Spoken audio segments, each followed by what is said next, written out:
Well, the suspense over who's going to be the next Chief Minister of Delhi, well, it is going to end very soon. The Bharatiya Janata Party, which came to power in the national capital after 27 long years, is going to finalize the name of the next Delhi Chief Minister at a meeting of its elected MLAs today. The legislative party leader is expected to take oath as Chief Minister at Ram Leela Maidan on the 20th of February, 11 days after the Delhi Assembly elections results. Now, the party formed the government in Delhi after defeating the Aam Aadmi Party in the recently held assembly elections, securing 48 out of the 70 seats. However, that suspense over the Chief Minister of Delhi, it still remains as the party is yet to make an announcement. Meanwhile, Prime Minister Narendra Modi, the Union Home Minister Amit Shah, the Chief Ministers from BJP-ruled states and the NDA leaders, along with the Union Ministers and other prominent figures, they are expected to attend this particular ceremony. The names of several newly elected MLAs are doing the rounds for the post of Chief Ministers and the Cabinet Ministers.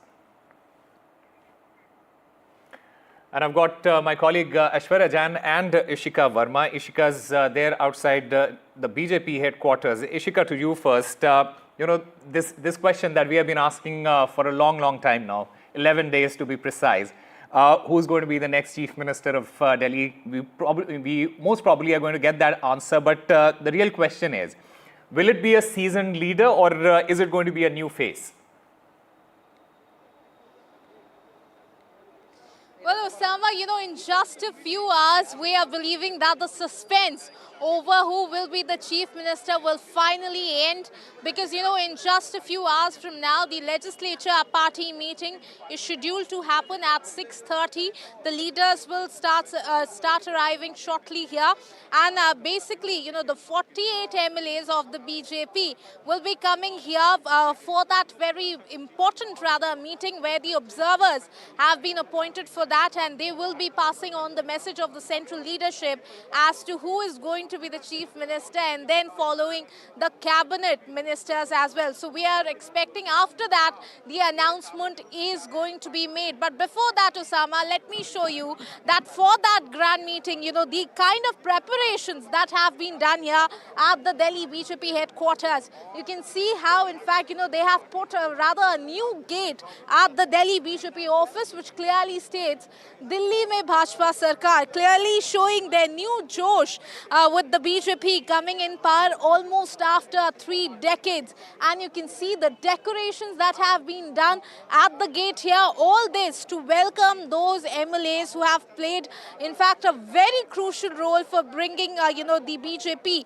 back in power. So when we talk about the Chief Minister, as you rightly mentioned, there are various names that are doing the rounds, and there are many who are seasoned, who are in this list, but all will be clear only after this legislature party meet is over. Over to you. Right. In fact, I also have my colleague Aishwarya Jain joining us at the moment. Aishwarya, like Ishika mentioned, there are a number of names that are doing the rounds, including that of Parvesh Verma. Now, what we have seen in the recent past, in the last 8-10 days, is that there has been a lot of support for Parvesh Verma. Not just from the party, from the members of the BJP, but also on social media. Will that also be considered while choosing that name?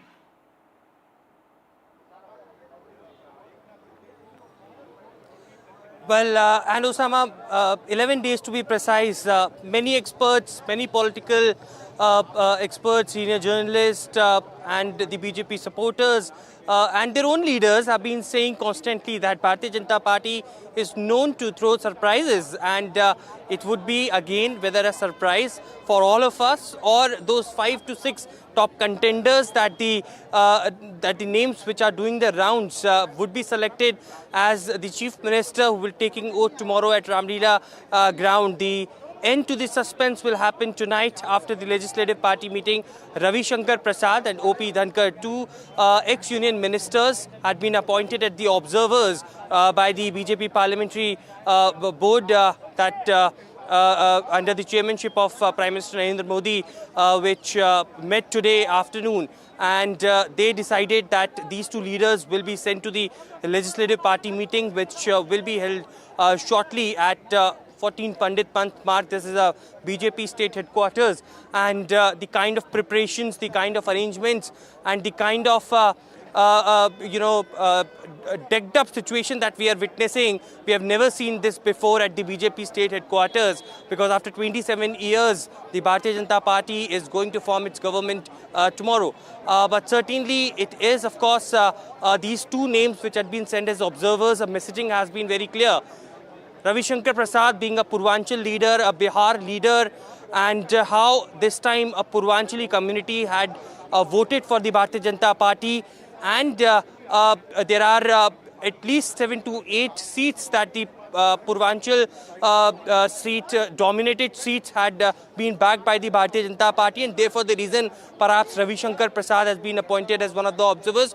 O.P. Dhankar, Jat leader, this time at least 10 seats which were dominated by the Jat community had voted in favor of the Bharatiya Janata Party. Parvesh Singh Sahib Burma, who is one of the Jat leader as well, and amongst the topmost contender, a messaging has been sent across that they are looking at all section of society and with an inclusive approach of Sabka Saath, Sabka Vikas and the caste equation. I guess the Chief Minister and 6 ministers will be taking oath tomorrow. The names would be a combined of the caste equation as well. Right. Let me go back to Ishika there. Ishika, Delhi has seen a woman chief minister. In fact, 2 women chief ministers in the past. We are seeing Shikha Roy as one of the front runners there. Can Delhi have yet another woman chief minister?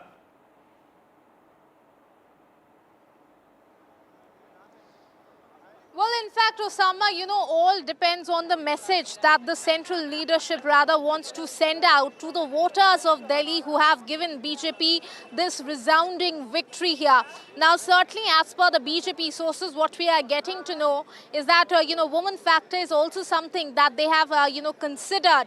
So, it remains to be seen whether they will be announcing a woman chief minister or not. And when you talk about that, we have been discussing, Osama, that there are various names that are doing the rounds. One certainly being Shikha Roy, how in fact, she has been with the party for long and how she has defeated, the former cabinet minister, Saurabh Bhardwaj, and also in fact has an RSS link. There is also the name of Rekha Gupta, who has the same kind of the background. So both of their names have been popping up, but all is now with the central leadership and also in fact, what the party chooses as to what kind of messaging do they want to send out. Because if you look at the entire election campaigning, a lot of focus has been given to women this time. So whether they will be appointing a woman chief minister or there will be a woman, minister in the cabinet, that is a big question. But the suspense will finally be over in just few hours for now. Over to you. In fact, let me also go across to Aishwarya there. Aishwarya, stability is something that is very, very key to this entire government. Having said that, whoever is the pick for the Delhi Chief Minister, whether it is Parvesh Sahib Singh Verma or a woman Chief Minister, the question is, how will the new Chief Minister, navigate through the complex web of alliances and rivalries in Delhi politics? Because we have witnessed this in the past and BJP certainly would not want to repeat that.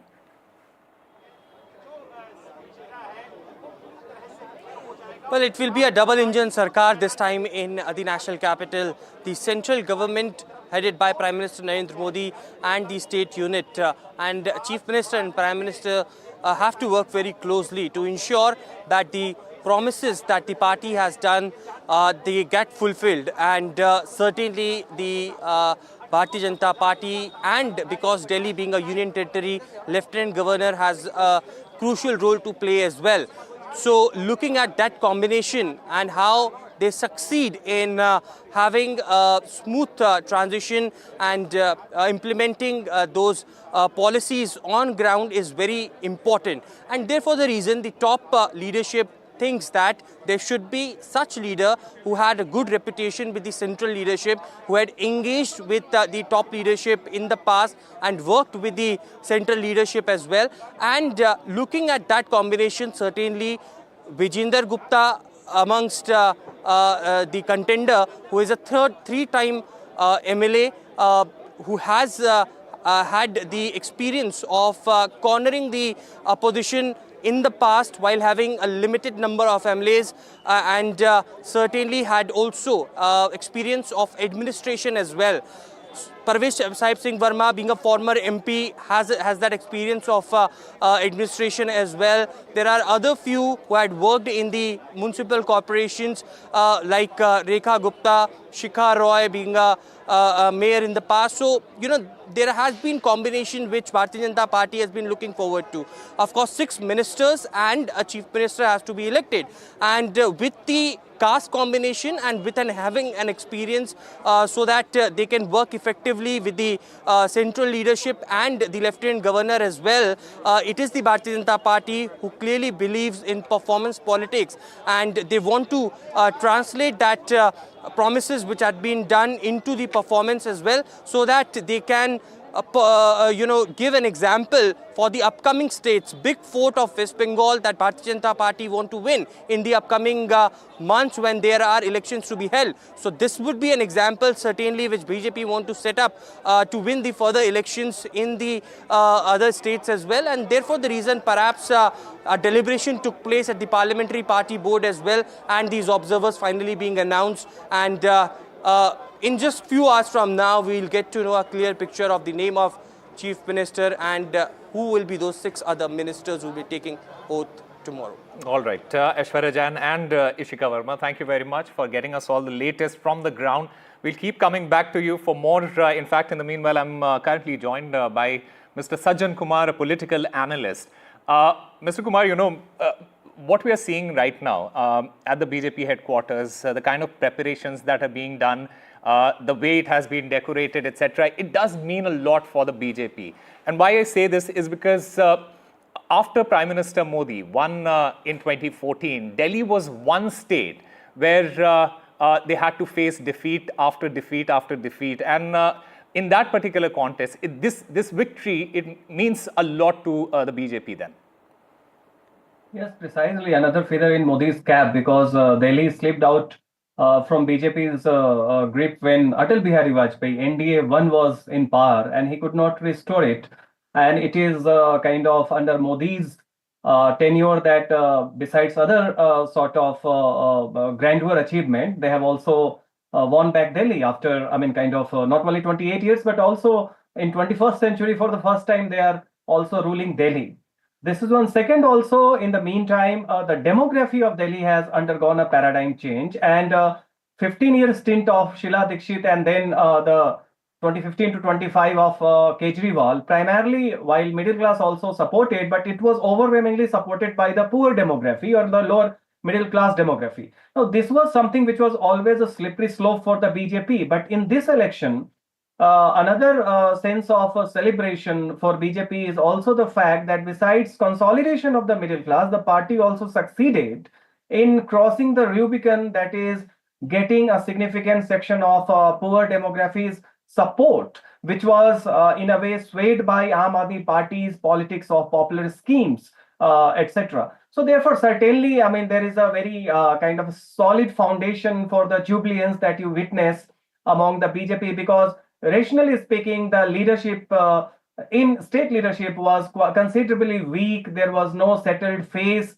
Harshvardhan and others who were considered to be slightly settled face among every faction, they already were out of the politics. So therefore, despite all the weaknesses of the state leadership, when party got such a tectonic mandate in terms of the seats, certainly, it makes sense that the party is jubilant. It's not just one victory. It is a victory wherein BJP, crossed the middle class centric limitations. So the jinx that was surrounding the BJP is finally it is out of that sort of bad luck. Yes. You made a very interesting point about demography and how it has changed in the last 10 to 15 years.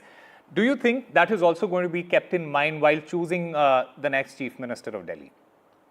No, Sama, see, we have to treat Delhi as an exceptional landscape. While identity politics is always a factor, but I think, that may be a factor strongly while selecting the ministers, right? But as far as selecting the chief minister is concerned in Delhi, remember, be it Sheila Dikshit or be it Arvind Kejriwal, none of them were elected keeping the demographic profile in mind. I think on the question of Chief Minister, BJP would be prioritizing the delivery and efficiency aspect more than the identity aspect. The identity aspect, I mean, many of us are speculating about that, maybe kind of a crucial criterion in selecting the ministers, because in Delhi, primarily people, the identity centric identification is slightly weaker than even the neighboring states beside around Delhi. So that is why I think this is my hunch that one of the factor when you see two observers, and Ashwarya made the point that one is Purvanchali, other is Jat. So one inference could be perhaps this gives you some indication.